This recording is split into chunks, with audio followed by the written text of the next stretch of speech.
いつまで寝ている。運命。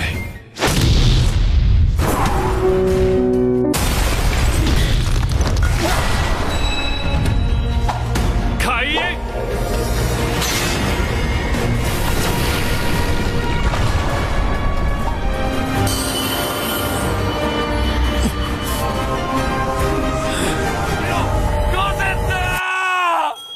One, two, three, four, yo, ada yang baru lagi nih, ya kan? Oke, di video kali ini kita akan ngebahas alur cerita anime OV Destiny. So, buat kalian yang penasaran dengan alur cerita anime Baku Hantam yang satu ini, yuk, langsung saja.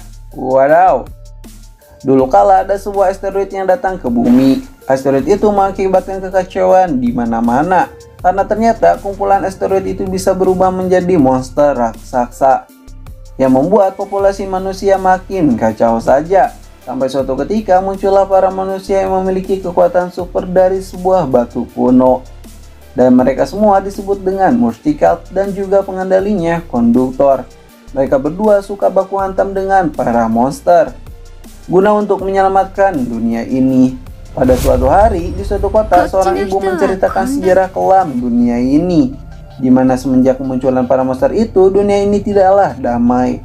Terlebih lagi ternyata para monster itu tidak suka dengan namanya suara musik, yang mengakibatkan anak-anak zaman sekarang tak tahu apa itu musik dan seperti apa musik itu. Lalu anak kecil yang mendengarkan cerita dari ibunya mulai bergegas main di tengah pasar kota. Sampai suatu ketika anak kecil itu melihat sesuatu yang aneh baginya, yang belum pernah ia lihat sebelumnya. Dan benda itu adalah sebuah piano yang sudah tua, yang tersimpan rapi di tengah kota tersebut. Di saat anak kecil itu akan menyentuh piano tua itu, tiba-tiba ia pun kaget dengan seseorang yang di sampingnya, yang secara mengejutkan menekan salah satu tombol piano itu. Anak kecil yang kaget itu pun hanya bisa terdiam begitu saja. Lalu anak muda itu pun menjelaskan jika benda yang ada di hadapan bocil itu adalah sebuah piano tua, yaitu alat musik yang akan menimbulkan suatu bencana. Namun anehnya di sini, anak muda itu malah memainkan alat musik tersebut di depan anak kecil itu, yang mengakibatkan suara piano tua itu terdengar di mana-mana, yang membuat semua orang melongo saat mendengarnya. Ibu dari anak itu pun mendengarkan musik piano pembawa bencana itu, yang membuat dia khawatir sesuatu yang gila akan terjadi di tengah kota. Dan benar saja, belum beberapa menit piano itu dimainkan, seorang monster pun mengamuk di sana dan berlari menuju asal suara piano itu. Lalu baku hantam Mustikad versus monster pun dimulai.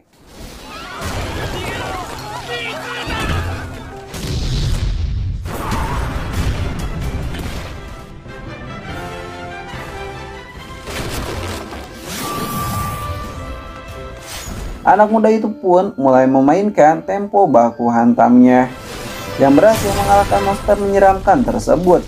Ibu dari anak itu pun mulai panik begitu saja, karena takut anaknya kenapa-napa. Lalu anak muda itu pun diperkenalkan, ia bernama Tak. Ia adalah seorang konduktor dari Mustikad bernama Kosate, yaitu wanita kawaii yang jago baku hantam. Setelah kekacauan di tengah kota itu selesai, suara mobil tua pun terdengar di sana. Dan muncullah seorang wanita yang memarahi mereka berdua, yang bernama Anna, kakak dari Kosate. Mereka bertiga kebetulan ada di tengah kota tersebut dan akan melakukan perjalanan ke kota New York guna untuk bertemu dengan adik Anna yang lainnya. Anna pun memarahi mereka berdua, namun Tak dan Kosate saling menuduh satu sama lain. Anna yang kesal menyuruh mereka berdua segera masuk ke mobil guna untuk melanjutkan perjalanan mereka.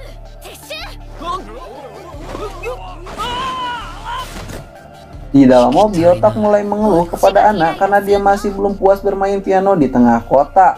Namun Anna tak peduli akan hal itu. Tak hanya bisa merengek meminta-minta dan meratapi kenapa dunia sekarang menjadi seperti ini.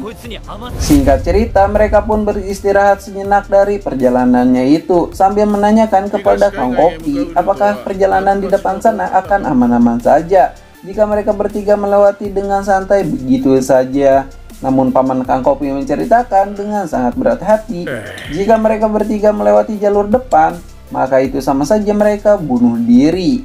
karena di depan sana ada sebuah pabrik yang sangat besar yang sudah dikuasai oleh monster-monster gila itu.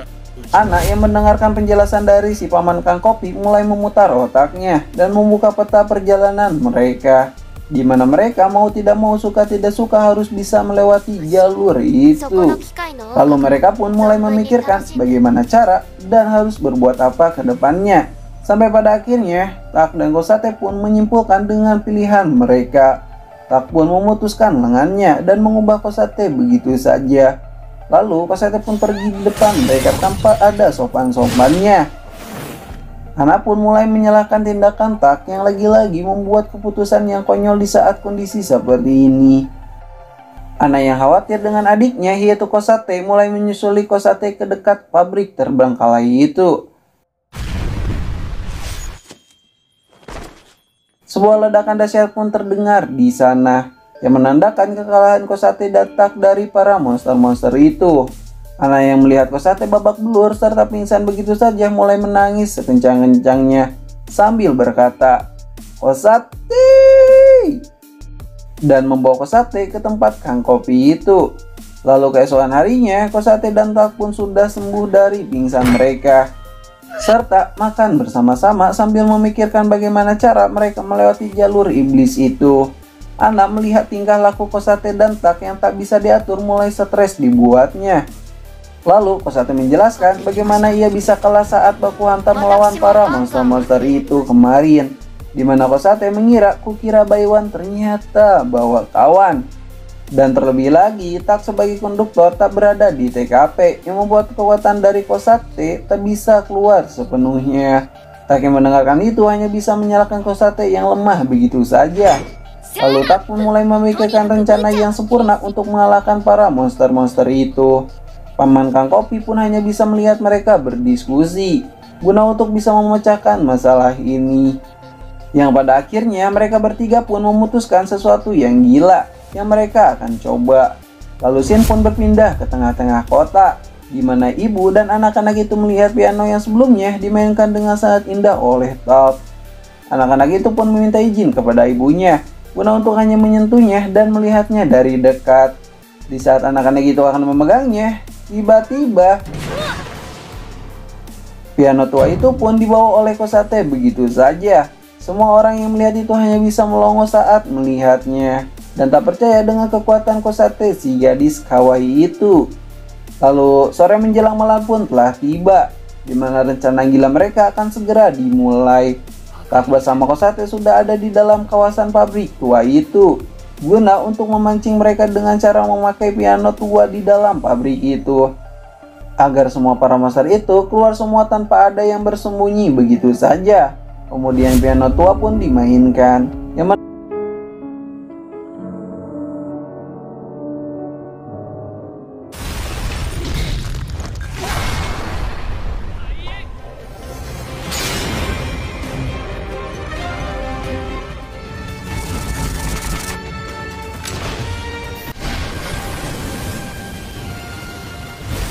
sayangnya dari tadi baku hantam sepertinya akan mencapai batasnya.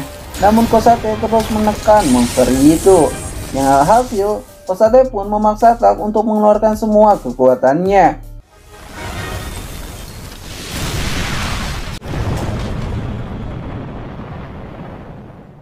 Lalu Tak pun terbaring di sana dan melihat Kosate di hadapannya. Kosate pun mengulurkan tangannya dan membangunkan Tak dari rebahannya itu. Kemudian mereka pun mulai memainkan piano itu dengan sesuka hati, sambil merayakan kemenangan mereka itu. Keesokan harinya mereka bertiga pun mulai melanjutkan perjalanan mereka dan melewati jalan itu dengan sangat santainya. Lalu kira-kira masalah apa yang akan mereka hadapi ke depannya? Oke, mungkin itu aja teman-teman untuk video kali ini. Terima kasih sudah nonton channel ini. Like aja jika kalian suka, dislike aja jika kalian tidak suka. Kami Ceritain pamit dan sampai jumpa di next video. Bye bye.